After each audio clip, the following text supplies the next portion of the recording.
Yo, guys, welcome to the Blue Podcast. This is the Purple Show with me, Tom, Ben, Cam, and Fab.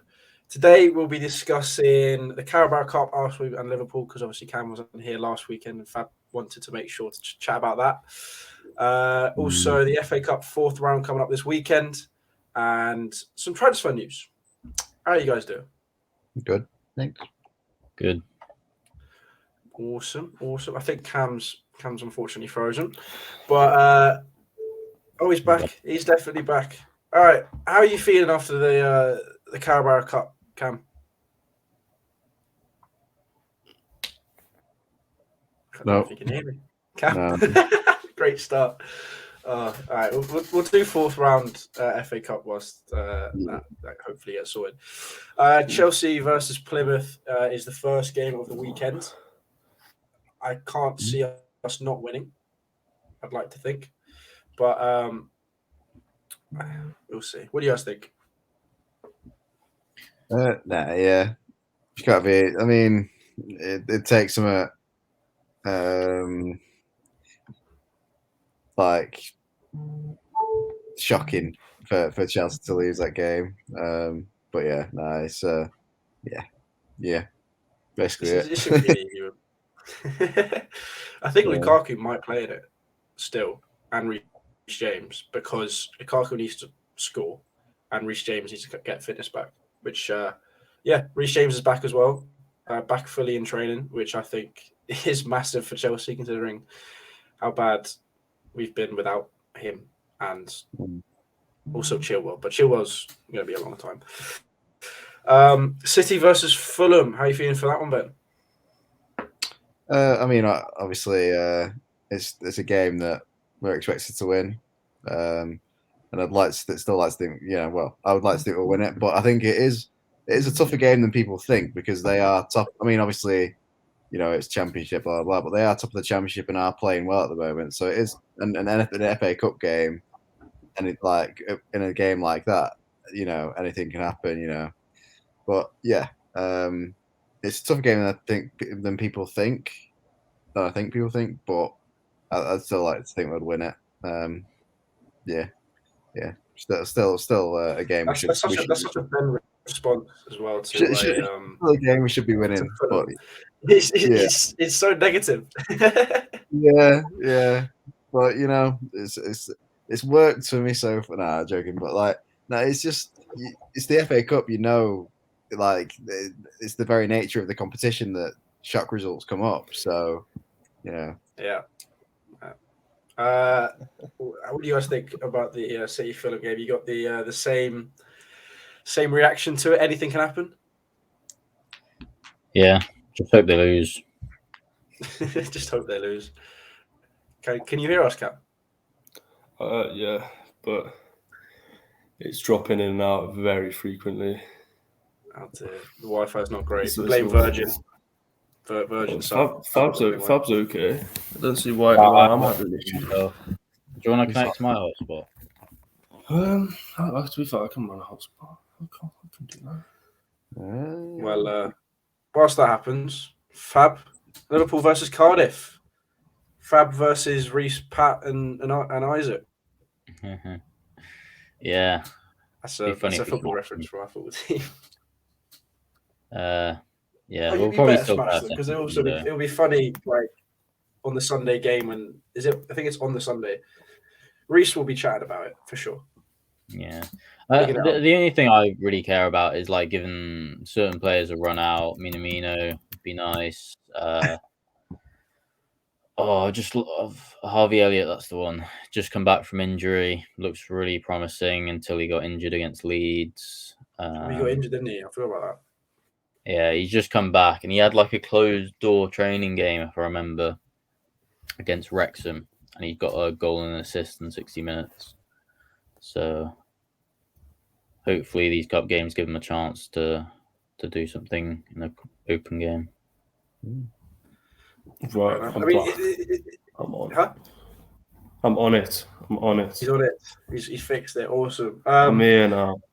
It's difficult to chat about these FA Cup games really, isn't it? Because we all expect our teams to win against Championship. I think Plymouth might even be League One teams. It could be even League Two. I'll have to look at that. Yeah. Oh yeah. I think when we got the draw, you messaged me saying how Abramovich has everyone in their pocket or something. Yeah, because they might be League One, but they could possibly be League Two. I'll just check. But you carry on speaking. But they are the in terms of what league they're in. They are the easier the opponents. I would talk about Arsenal in the FA Cup. No, but no, they're not in it anymore. I know my Wi-Fi's not working again. I know. No, why are you shaking the laptop pretending your Wi-Fi's not working? You know what I mean? All right, now Plymouth League One. Plymouth the League One. All right, sound. Well, We've definitely spoken about the Arsenal Nottingham Forest game, right? Probably. No, I think I avoided it. I avoided it personally, but you might have. I don't know. I don't think I'd need to say anything on it, to be fair. As long as we can buy that right back. But oh yeah, their right back was unreal. Yeah. DJ. Yes, he's on from somewhere, isn't he? I don't know. I'm just wondering, is Cam lagging on everyone else's screen as well? No, you're the one lagging on our screen. Yeah. I think it's my version now as well. Wait. I would call you something rude, but yeah. How are you feeling about Luis Diaz, Fab? Yes. That's my answer. I couldn't believe when I saw it. Honestly, it reminded me of the Fabinho one like three summers ago, where it just came a bit out of the. I think we'd have some interest with him maybe over the summer, but interest from Liverpool compared to actually signing someone is quite a big jump. So I was very pleasantly surprised about the signing. I don't know too much about him apart from he scored a banger against City. To be honest. But yeah, no, it's a really good player to come in. I think Mane's been a little bit lackluster this season compared to Jota and Salah. But again, saying that, you set such a high bar. Mane's never going to catch Salah, and Jota's been ridiculously good this season again. Just seems to constantly exceed everyone's expectations. So hopefully Mane will come back from the Cup of Nations and have to stamp his name back in the first 11 again, put a bit of pressure on him. He might need that bit of a kick up the arse, but apart from that, just maybe the concussion he got the other day is going to swim out. Yeah, that was scary to watch, to be honest. Well, he got the concussion. That was mad. We can talk about that. He got the concussion, played on, scored, and he got knocked out. Yeah. Actually, we should probably bring him off. So we're like, no, just get us a goal, Got him a goal. It's like, right, you're all right. Like, no, you can go. Yeah, no, they really should have. There's a reason why the Premier League instated those rules where if a player gets any form of concussion, stop the game, take the time off. So blatantly obvious as well. He was unconscious flying through the air. It wasn't just like concussion. Yeah, he was knocked out cold. How often does that happen in football? I don't know. But, when it happens in rugby, you instantly get, medics, and you probably, sub that person off at least for the rest of the game. I have no idea. They do a concussion test. They take them into the dressing room, do a test for concussion, and then either sub them if they have got concussion or put them back on the pitch. But there's a massive process behind it. Yeah. No, that's quite a common thing as well. It's quite unprofessional of them, I think, and a lot. I think I wasn't. A lot of Liverpool fans would be obviously other teams won't care that much, but Mane's our player. If he ever has any sort of long-lasting effects of this that concussion, then when teams didn't even really want people to go to African Cup of Nations as well. Like, didn't want. Yeah, I'm sure it's a good tournament and all, and it's good to, have these continental competitions, but you've got to be reasonable, and you've got to, there's consequences to not being well prepared and things like that. But obviously, best of luck to Senegal and Egypt in the semi-finals tomorrow. Yeah, I think Salah's equalised. Quarters, isn't it? Quarters, semis. Yeah, something like that. But Salah's just equalised for Egypt against Morocco, I think. So. Oh, brilliant. Well, maybe not. I'm decided, yeah. Yeah, but yeah, no. In terms of the Luis Diaz signing, it was a bit like I guess I didn't know about the Fabinho one, but it's a bit like Jota in the sense that I mean maybe not quite the same, but the Jota one definitely came out of the blue. But this one, like you say, had a bit of interest in the summer. But then Tottenham were interested, weren't they? And I think Liverpool probably wanted to wait till summer, but it sort of forced the hand a little bit. They're like, we'll just get him in now, and then give him a half season. I was reading about it. It wasn't quite that. It was more like the Tottenham transfer staff were very upset at the way the Liverpool staff went about recruiting Luis Diaz. Like, they sent in like formal complaints about how it was proceeded. I think there's nothing wrong with what they did. There was definitely something there with Spurs. And then essentially Liverpool just jumped in at the end, and its preference was always Liverpool. Yeah, you signed, and that was it. And So do you think it wasn't so much? So you say it wasn't so much they forced your hand, but Liverpool were going to go for him anyway. You think? I think the way we got him, it's a bit of a strange time to bring him in, because we're just coming to the end of the Cup of Nations. What have we got? Like one game maybe to play. I think Mane and Salah are back, actually, aren't they? They'll be back for the next round of fixtures. Next Prem ones, because FA Cup, obviously, yeah. So like there's no point in signing him now. Like, once we've missed Mane and Salah for the last 3-4 games, even though we've done all right, So I don't know their intentions, but honestly, I can tell you every Liverpool fan's over the moon about this signing, and I hope it's a movement for things to come, and not, the kind of trade-off of, oh, well, we signed this new young winger, now we can sell Mane for 70 mil. That's a fair trade, isn't it?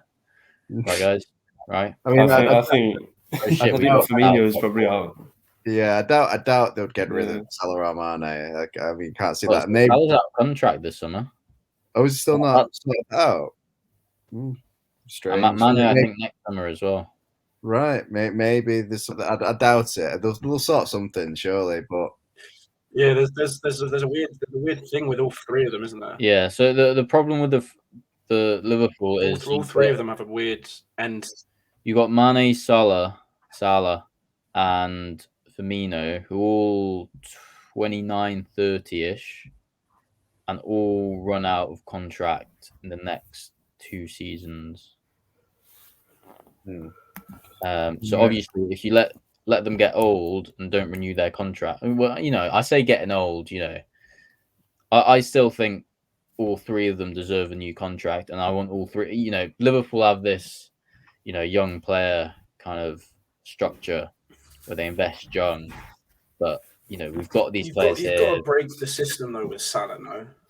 It's not even breaking the system. It's just renewing a contract. I think you need to do everything you possibly can to get that contract signed. Yeah, exactly. And I'm telling you now, I can maybe see Firmino leaving, potentially Mane as well. But if Salah goes, and the only problem with Salah is the wages, the contract with the wages. He wants to stay. He's happy at Liverpool. It's just the fact that he is, at the moment, the best player in the Premier League. I think most people will agree. Yeah. Why should he be earning half of what, most of that Man City side are earning? Obviously. But you compare Liverpool contracts to Chelsea and City. It's ridiculous, right? Yeah, absolutely. I mean, I would say that City do still have a wage structure because it's only really De Bruyne, Sterling, and there's one other geezer who's earning like the upper echelon stuff. Yeah. But like, yeah, in terms of what Liverpool are able to do in terms of money is less than City and Chelsea, absolutely. Yeah. But it's, I mean, I'm very, it very like boggles the mind, or I'm very surprised that Liverpool haven't just gone, there you go, that's what you, that there you go, that's what you want. You know, it doesn't come along very often where you get. I would argue Salah, he's not single-handedly earned them, but if we didn't have Salah, I don't think we would have won the Premier League or the Champions League. The last, what was it, 4 seasons ago now that he signed for us? Mm-hmm. Yeah, 5 seasons. And when you have a player like that come along, you know, he's loved by everyone at Liverpool. He's got a massive following in Egypt. You know, not quite like Messi, Ronaldo-esque, but you know, I'm sure if Salah signed for Chelsea, for example, you'd get a massive surge in sales and Egypt supporters. You know, that sort of thing. He's influential at the moment as well. He's also been one of the best players in the world for very, very, very recently. I mean, even ever since he joined, I think he's been. Yeah, but even I mean, not so much. I mean, even last season, like even though he wasn't like maybe at the level he is now, but even last season he was the guy. Like he was still banging the goals last season. Liverpool fans and the rest of the Prem take it for granted. Every time I look at his stats and stuff, how can you consistently put in, you know, over 20 goals every Premier League season? It's ridiculous. You know, you can compare him to Hazard, but he never gets the hype Hazard does. You know, Kane's the same. From a Chelsea standpoint, I agree with the Hazard thing. He, stats wise, definitely. He's nowhere near. Miles ahead of Hazard. Yeah, he's nowhere near Hazard. So, so it's like Salah's in terms of stats, and even I mean, obviously, what Hazard brought to Chelsea was, you know, incredible, but in terms of the stats and what he brings to Liverpool, is levels above Hazard in that sense. Yeah.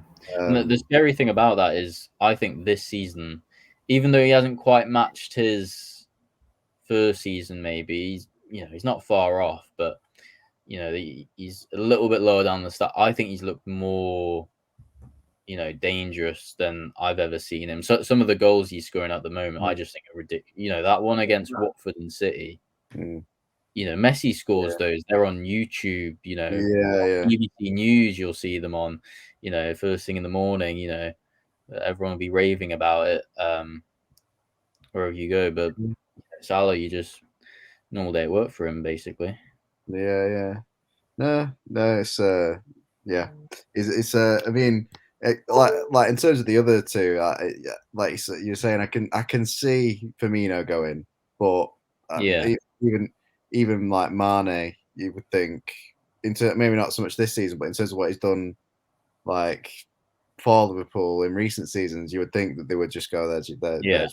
I think if anything with Mane, I think what's happened recent. I'm hoping they don't use it as an excuse to sell him, but I think Mane does need a little bit of competition at the moment. I think, you know, I definitely want him to stay at Liverpool. I think he's a quality player, but sometimes he's a little bit not inconsistent, but there's no final product with him. I think someone like this new sign, I've forgotten his name. Luis Diaz. Luis Diaz. Yeah. Who seemed like a good clinical striker. Got a bit of a bit more of an end product, a bit more of a goal threat, maybe. Yeah. But, I mean, Mane does score goals, like, but he doesn't score any screamers. Not even screamers. He doesn't score any you know, shots from outside the box. He's never really scored from there. Yeah. I'm trying to think. What other transfers is that, Tom? You've written down. I was just going to say with the Luis Diaz thing, I think also bringing him in for Mane. I don't know if we mentioned this before. I've been very in and out of the conversation, but it's happened before with top quality players where they need someone to come in to then boost them to that extra level. Mm. And I think that could happen with Mane. I think Salah's already. There's no point. Salah's Salah. That's fine. Yeah.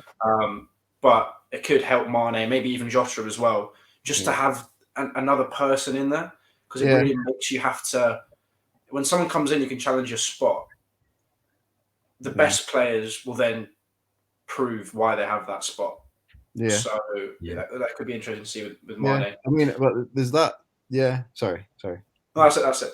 All right. Yeah. But yeah, there is that absolutely, and also like so you'll get that sort of you'll hope that he'll boost Mane's performances to the next level.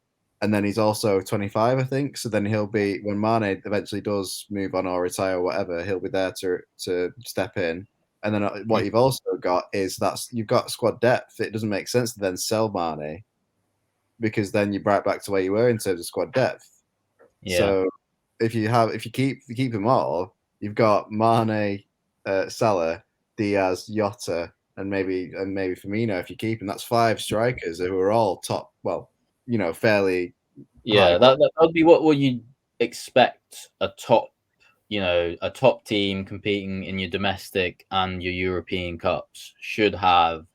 I'd say 4 or 5 out and out wingers, strikers that any of them you could sub on, and you could expect to get. Yeah, it's exactly what Chelsea and City have done. Mm. Yeah, finally Liverpool are doing that. Origi's an exception, and outside the bracket in his own little world. But, he's there if you need an important goal, But it's nice to see. I think it's only one signing. We're trying not to get ahead of ourselves, but it's looking like this little bit more squad depth. There's just a little bit of reassurance. You got Tsimikas for left back. Still sort of got Milner at right back, Gomez for centre backs. You've got a constant rotation of midfield pretty much, and now you've got an extra winger in support up top. It's quite a nice thing to see, and it's something we've been punished for not having enough of. Yeah, very recent. Yeah, especially last season. Yeah. Should we move on to some other transfers? Otherwise, this we can literally just call this. We talk about Liverpool. The Liverpool show. In terms of big sides, obviously we aren't talking. There's not really any Chelsea, City, or Arsenal signings right now. Although Arsenal have gone in for, may have apparently gone in for Douglas Luiz, which I think. I saw something about. Well, we can probably leave Arsenal to see just in case Cam comes back. I saw something about a player called Isaac. Isaac, yes, the Swedish guy. Because apparently Arteta wants a striker this transfer window. Yeah, they wanted Vlahovic, but he went to Juve, didn't they? Yeah, and Morata could go on loan to Arsenal as well, with a swap loan of Aubameyang or a swap deal with Aubameyang. Is Aubameyang gone then? Is he he's still... not out yet, but he's not in any plans for the future, apparently. Yeah, they're trying to like offload him or sell him or loan him somewhere, aren't they? So yeah, I'd be surprised if no other club will just take him, because they won't sell him for much. I'd be surprised if the club doesn't just take him. But the two main clubs in terms of transfers right now are Newcastle and Spurs. Bruno Guimaraes, I don't know how to say his name. Something like that. Guimaraes. The midfielder from Lyon to Newcastle, 40 million, I believe. Yeah. Meant to be very, very good, up and coming young midfielder. He's maybe good. I don't particularly know very much about him. I've been told he's good on FIFA. But that means nothing, because obviously Kimpembe would be the best defender in the world. We've also got Dan Burn maybe going to Newcastle. It's pretty much the fee's been agreed, hasn't it? It's been agreed now. Yeah. Whew. That's a good signing for Newcastle, I think, because they've been desperate for a centre back. Yeah. It was what we said in a previous podcast that they needed maybe two or three more signings to sort of push for safety, and these are the two. They've got two signings there, so I think Dan Burn's a good signing as well. Like yeah. whenever Chelsea have played him, especially lately, he's played every game against Chelsea, and Lukaku hasn't had much space because he's bloody hell, how tall is he? Dan Burn? He's like 6'4" or something, isn't he? Dan Burn is 1.98 meters. Jesus. 6'6". 6'6". 6'6". Could be playing NBA. Yeah. So pretty good signing for Newcastle, I'd say. Both of them very good signings. They're definitely they're not panic buys. I've noticed they haven't particularly gone. We've got 190 million. Let's buy anyone we can. They seem much more like they're actually buying players for positions they need. Like they need a right back. They've got Trippier. They need another centre back. They've got Dan Burn. They need another midfielder. They've got a very good up and coming guy called Bruno, and they need a striker. And they've got Chris Wood, but I think Chris Wood was more of a let's screw over Burnley more just to make sure that someone else is relegated. No, it does seem a little bit more intelligent, a bit more, targeted, like you say, a bit more specific in the signings. But I think that's in part due to having Eddie Howe there. I think he's probably been. Well, I think he's currently in charge of the transfers because they haven't got they haven't got their Marina Granovskaya for Chelsea. I don't know about the City and Liverpool, but we've got Chicky something or other. But yeah, no, it does seem like it maybe not entirely due to him, but it does seem like he sort of looked at the squad and saw the weaknesses and gone, "This is what we need," and that's where they've gone with it.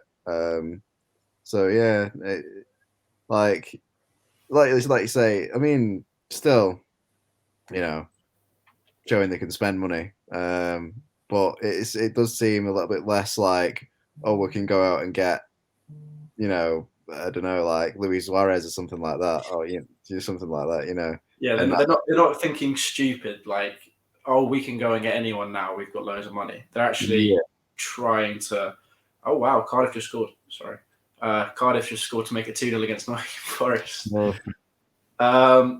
It's much better. And I think also speaking of better signings as well with Spurs. Getting Kulusevski and Bentancur from Juventus, I think, is a big boost for them. Kulusevski, especially, apparently I've heard good things about him. Bentancur, I don't know as much about, or I've not heard as much about. I think he's just meant to be a solid midfielder. Yeah, I've not heard as many things about it. Yeah, apparently he's quite good athletically. But yeah, Kulusevski, I've seen like in the Juve documentary, he looked good. So he does look very good. I'm surprised they sold him because he's quite young as well. Yeah, Kulusevski. I guess they needed to bring in a bit of money after signing Vlahovic. So true. Kulusevski's only 21, so that could be a very good young player. Because they've needed a right-sided winger as well. That's why they wanted to get Luis Diaz, because they wanted a right winger, because Sons plays on the left, Bergwijn plays on the left. Lucas Moura doesn't really like playing on the right. He's more of a 10/left winger. So that's great for them. So glad Conte's getting the players he wants. But like they're actually backing him. It makes me feel a little bit nervous in that third position that we're holding right now. Doesn't at all. No, you'll be fine. We'll still beat them 4 times next season. Jeez. Just clip it. Clip it. They did spend 60 mil on Vlahovic, so they probably needed to make money back. Oh yeah. Sorry, I'm just trying to think. What are the signings? You got to throw them out there. Van de Beek to Everton. Oh yeah. He might finally get some minutes. Yeah, like even though obviously he's plays for United, plays for United. He's a United player, and I don't really care. Like it will be nice to see him play because we've not seen him play in the Prem that much or very little. So, well, one thing as well, I'm a little bit biased here because obviously I don't particularly like Everton, but I have to admit, before I heard the confirmed signing, I heard he was going to Palace. I'm pretty sure that he's very almost a little bit like Diaz. Ben explained why he didn't go to Palace, didn't you? Yeah, so I mean, so Palace were obviously wanting him, and I don't know if they had United had accepted both, and it was down to Van der Beek choosing. But in terms of what they offered, Palace offered to pay 85% of his wages. This is what Romano said, and Everton offers to pay 100%, and they only joined the race yesterday. So I think that they might have accepted both, and it was down to Van der Beek choosing. And obviously, the draw of Lampard must have been enough. But was it loan or? Yeah. Because I was just gonna say like with Palace at the moment, they're back in form.